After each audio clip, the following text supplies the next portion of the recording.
So now that we've looked at positioning and several different types of it to see how we can use them to change the layout of our page, we're going to see how we can do that slightly differently with margins.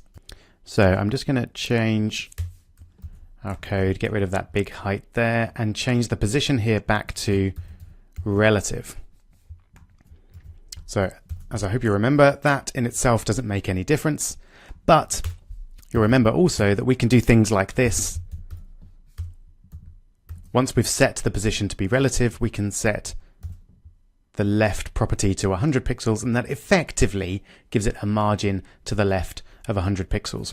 So what's the difference then between using relative positioning and using margins? Well, let's find out.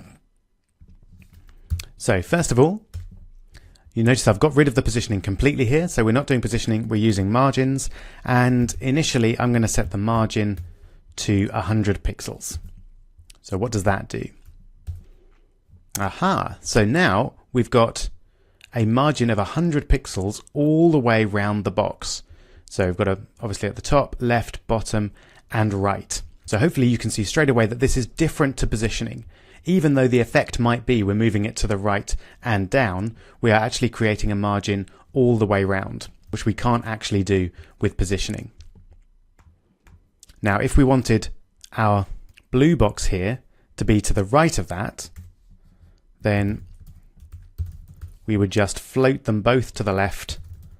And I'll just do that quickly to show you that we do indeed have a margin all the way round.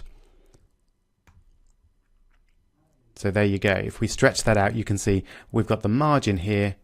And now, because these two are floated left, this blue box is now to the right of the green one, but it has this margin in between it. So that's the main difference really between positioning and margins. And you can use them in some cases for the same thing, but they are a little bit different. So let's just look at margins in a bit more detail and see what else we can do with them. So here we've got a margin of 100 pixels all the way around. What if we wanted to have a different margin on each edge? Well, that's pretty easy. We could have 100 pixels and then 50 pixels. Now let's see what that does. Okay, so that moves it over to the left. What we've effectively done there is we've set the top and bottom margins to 100 pixels, and we've set the left and right margins to 50 pixels. So if you want to pause the video and test by floating those two left, you'll see that the blue one ends up around there, so about 50 pixels to the right. So that's a really handy way of setting the top and bottom ones different to the left and right ones. But you could also set them all to something different. So let's have something like 20 pixels and 10 pixels. And then let's have a look. So what's going on here is this starts at the top and then goes round clockwise. So the top margin is 100 pixels up there. Then if we could see it, the right margin is 50 pixels. And then the bottom margin is 20 pixels. And then the left margin is 10 pixels. You might not be able to see that left margin very clearly. So let's just convince you by taking that back up to 100 pixels, and that now changes the left margin. So that's how you set each of the margins, top, right, bottom, and left individually. One last thing that you might want to do is only set one particular margin and leave the rest as whatever they are. And you can do that using margin dash and then bottom, left, right, top, depending on which one you want to change.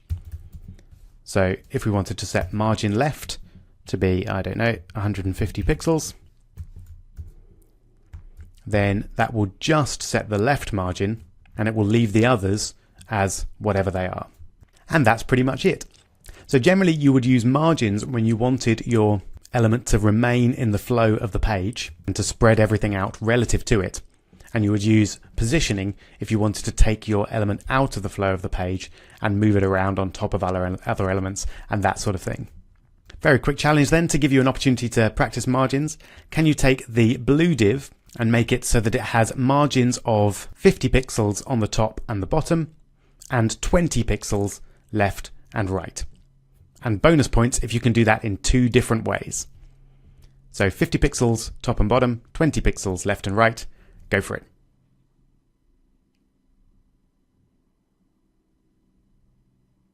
Hope that worked out for you.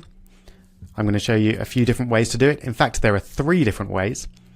So the first one I'll show you is a single margin. So we said 50 pixels top and bottom and 20 pixels left and right. Let's have a look. There we go. So we've got 50 pixels at the top and the bottom and 20 left. And if we could see it, there'd be 20 on the right as well there.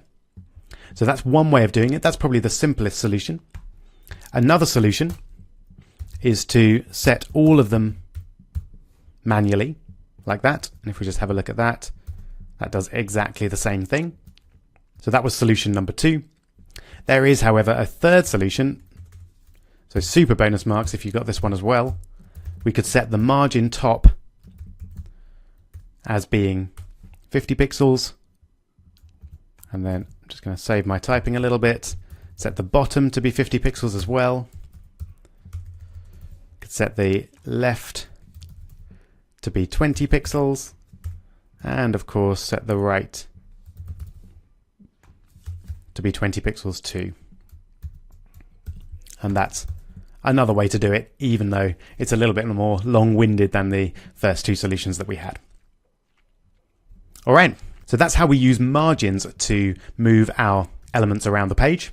We're now going to see how we can use something very similar called padding to provide a much needed bit of space between the edge of one element and the beginning of something inside it. We'll be looking at that in the next video.